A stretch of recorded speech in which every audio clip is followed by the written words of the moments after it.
Sylvester and the Magic Pebble by William Steig. Sylvester Duncan lived with his mother and father at Aloud in Ostel. One of his hobbies was collecting pebbles of unusual shape and color. On a rainy Saturday during vacation, he found a quite extraordinary one. It was flaming red, shiny, and perfectly round like a marble. As he was studying this remarkable pebble, he began to shiver, probably from excitement, and the rain felt cold on his back. "I wish it would stop raining," he said. To his great surprise, the rain stopped.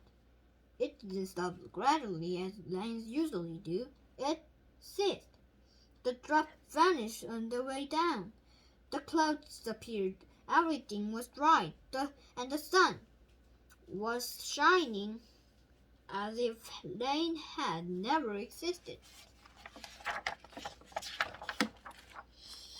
In all his young life, Sylvester had never had a wish gratified so quickly. It struck him that magic must be at work, and he guessed that the magic must be in the remarkable-looking red pebble, where indeed was. To make a test, he put the pebble on the ground and said, "I wish it would rain again." Nothing happened. But when he said the same thing, holding the pebble in his hoof, the sky turned black. There was lightning, and a clap of thunder, and the rain came shooting down. "What a lucky day this is," said Sylvester. From now on, I can have anything I want. My father and mother can have anything they want. My relatives, my friends, and anybody at all can have everything anybody wants." He wished the sunshine back in the sky, and he wished the wart on his left hind fetlock would disappear, and it did.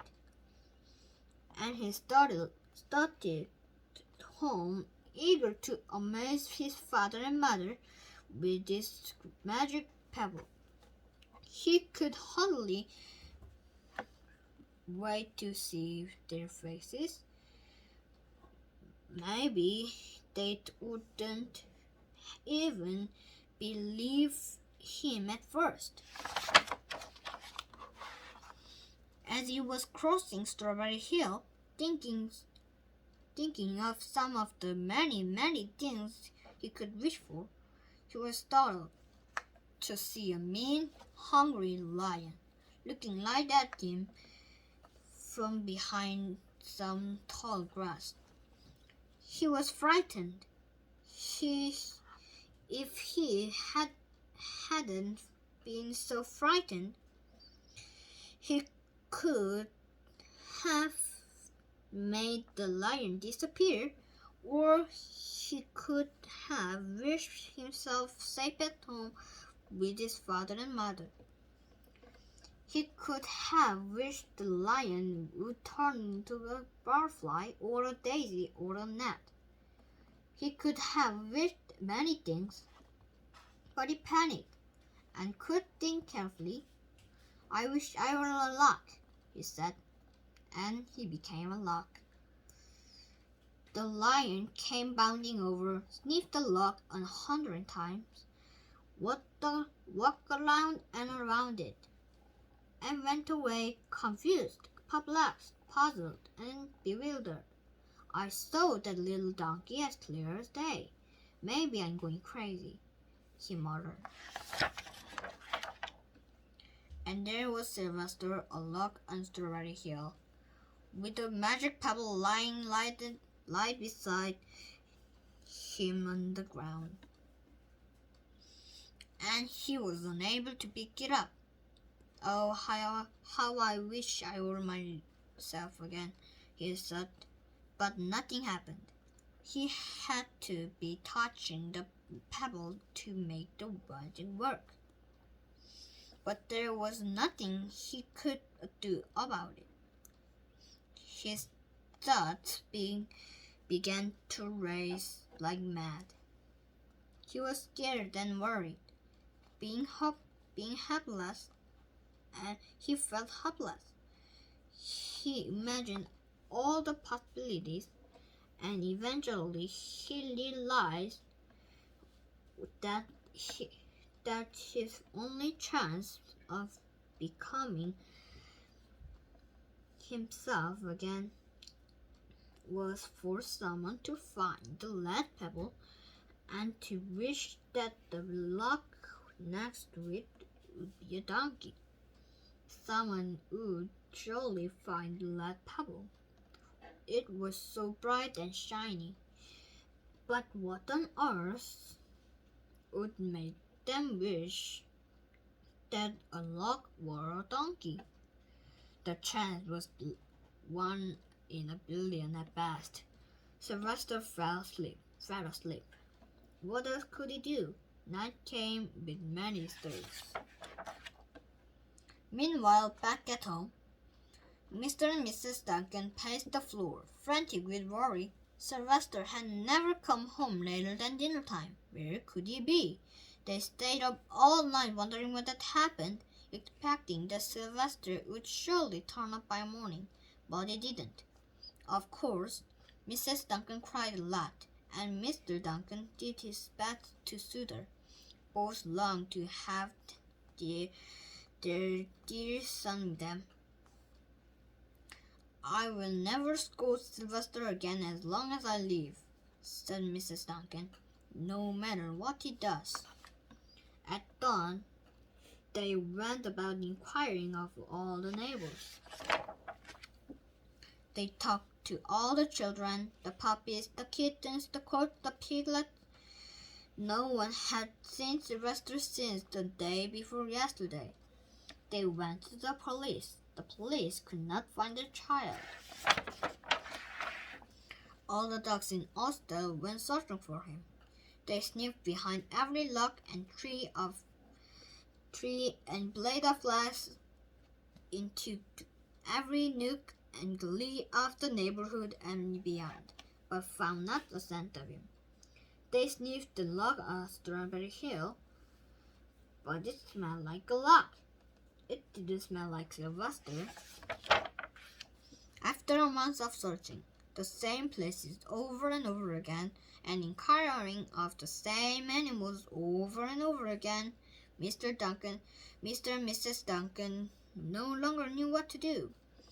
They concluded that something dreadful must have happened, and that they would probably never see their son again, though all the time he was less than a mile away.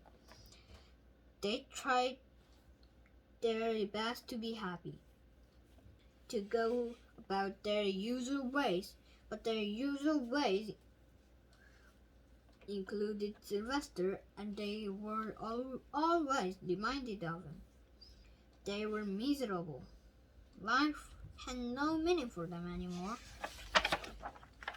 Night followed day, and day followed night, over and over again. Sylvester on the hill woke up less and less often. When he was awake, he was only hopeless and unhappy. He felt he would be a log forever, and he tried to get used to it. He went into an endless sleep. The days grew colder. Fall came with the leaves changing color. Then the leaves fell, and the grass bent to the ground. Then it was winter. The winds blew this way and that. It snowed. Mostly the animals stayed indoors, living on the food they had stored up. One day, a wolf sat on the log that was Sylvester and howled because he was hungry. Then the snows melted. The earth warmed up in the spring sun and things budded. Leaves were on the trees again. Flowers showed their young faces. One day in May, Mr. Duncan insisted that his wife go with him on a picnic. "Let's cheer up," he said. "Let us try to live again and be happy. Even though Sylvester, our angel, is no longer with us." They went to Strawberry Hill. Mrs. Duncan sat down on the log, the warmth of his own mother sitting on him, woke Sylvester up from his deep winter sleep. How he wanted to shout, "Mother, Father, it's me, Sylvester. I'm right here." But he couldn't talk. He had no voice. He was stone deaf. Mr. Duncan walked aimlessly about while Mrs. Duncan set out the picnic food on the log. Alfalfa sandwiches, pickled oats, sassafras salad, Timothy compote. Suddenly Mr. Duncan saw the lead pebble. "What a fantastic pebble!" he exclaimed. "Sylvester would have loved it for his collection." He put the pebble on the log. They sat down to eat. Sylvester was now as wide awake as a donkey as that was a log could possibly be. Mrs. Duncan felt some mysterious excitement. "You know, Father," she said suddenly, "I have the strange feeling that our dear Sylvester is still alive and not far away." I am, Sylvester wanted to shout, but he couldn't. If only he had realized that the pebble resting on his back was the magic pebble. "Oh, how I wish he were here with us on this lovely May day," said Mrs. Duncan. Mr. Duncan looked suddenly at the ground. "Don't you wish it too, Father?" she said. He looked at her as if to say, "How can you ask such a question?" Mr. and Mrs. Duncan looked at each other with great sorrow. I wish I was myself again. I wish I was my little self again," said Sylvester. And in less than an instant, he was. You can imagine the scenes that followed. The embraces, the kisses, the questions, the answers, the loving looks, and the fond exclamations. When they had eventually calmed down a bit and had gotten home, Mr. Duncan put the magic pebble in an iron safe. Someday they might want to use it. But really, for now, what more could they wish for? They all had all that they wanted. The end.